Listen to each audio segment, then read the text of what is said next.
Kasih karunia dan damai sejahtera dari Allah Bapa, Anaknya Tuhan Yesus Kristus, itulah yang menyertai Bapak Ibu Saudara-saudara. Amin. Shalom.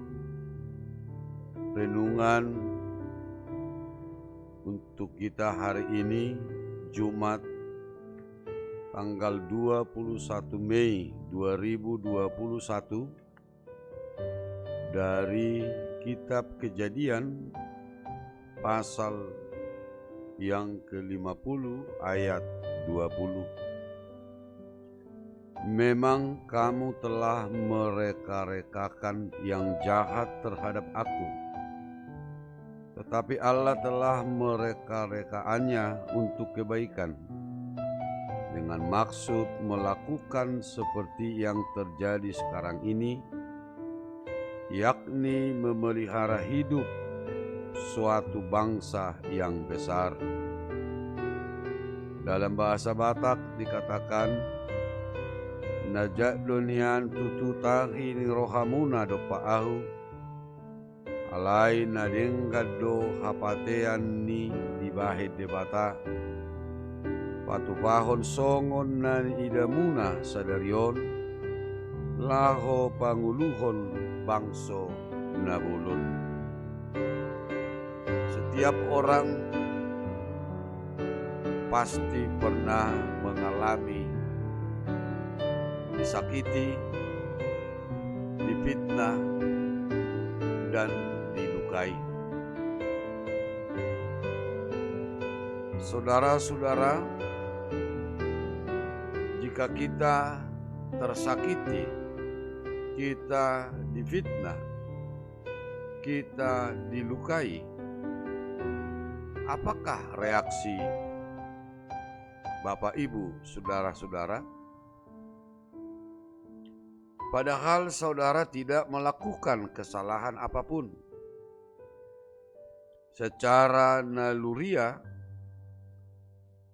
kita memiliki kecenderungan untuk membalas sakit hati kita. Kita memiliki kecenderungan untuk balas dendam. Itulah prinsip yang diterapkan dunia ini. Ketika mereka disakiti, pembalasan akan lebih kejam daripada perbuatan.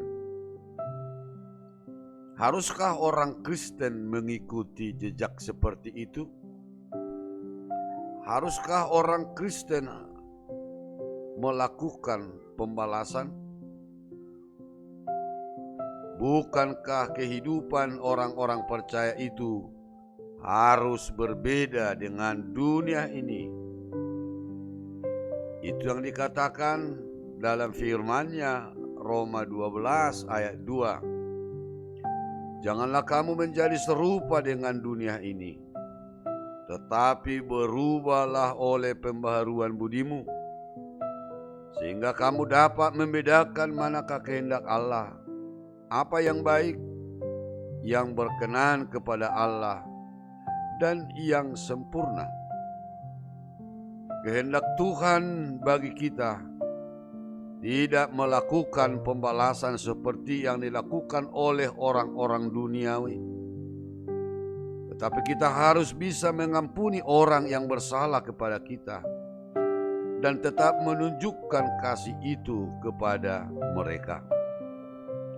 Bapak, Ibu, saudara-saudara, Yusuf adalah contoh orang yang mampu mengalahkan kejahatan dengan kebaikan.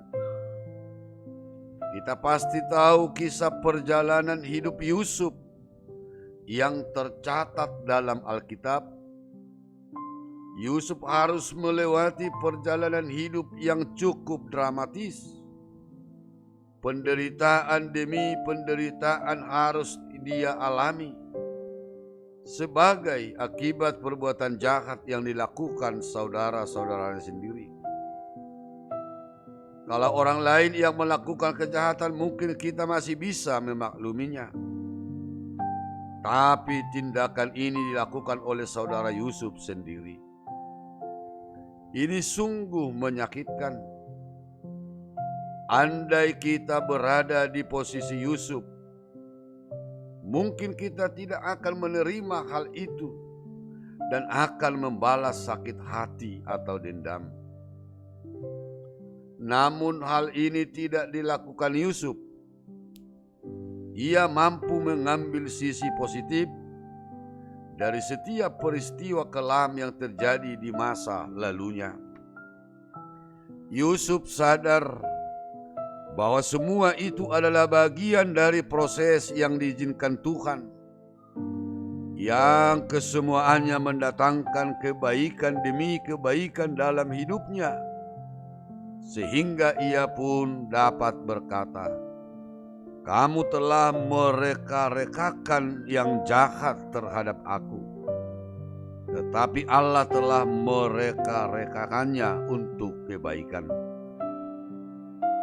Apakah ada yang menyakiti hati Anda sedemikian dalam? Tentu sulit memaafkannya serta memulihkan diri dari kondisi terluka. Anda tidak akan berjuang sendiri.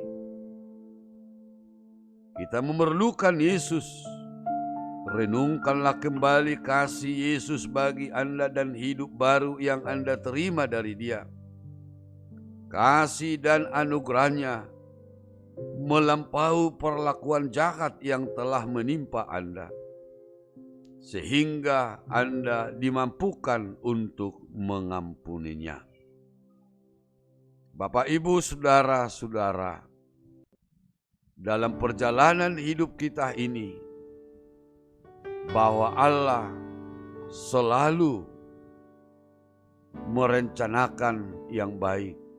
Proses kehidupan yang kita jalani ini harus kita lihat dari proses Allah, tujuan Allah, maksud Allah agar terjadi dalam hidup kita. Allah memelihara hidup kita dan akan selalu memberkati kita. Amin. Kita berdoa. Mampukanlah kami Tuhan untuk selalu mampu memaafkan segala perbuatan-perbuatan yang menyakiti kami. Karena kami telah dimampukan oleh Tuhan menjadi orang-orang yang dapat memaafkan. Kuatkan kami Tuhan, agar dalam hidup kami terpancar kasih Tuhan bagi semua orang, bagi orang-orang yang menyakiti kami. Berkatilah kami Tuhan sepanjang satu hari ini dalam aktivitas kami pribadi lepas pribadi. Di dalam nama Yesus Kristus kami berdoa dan bersyukur. Amin.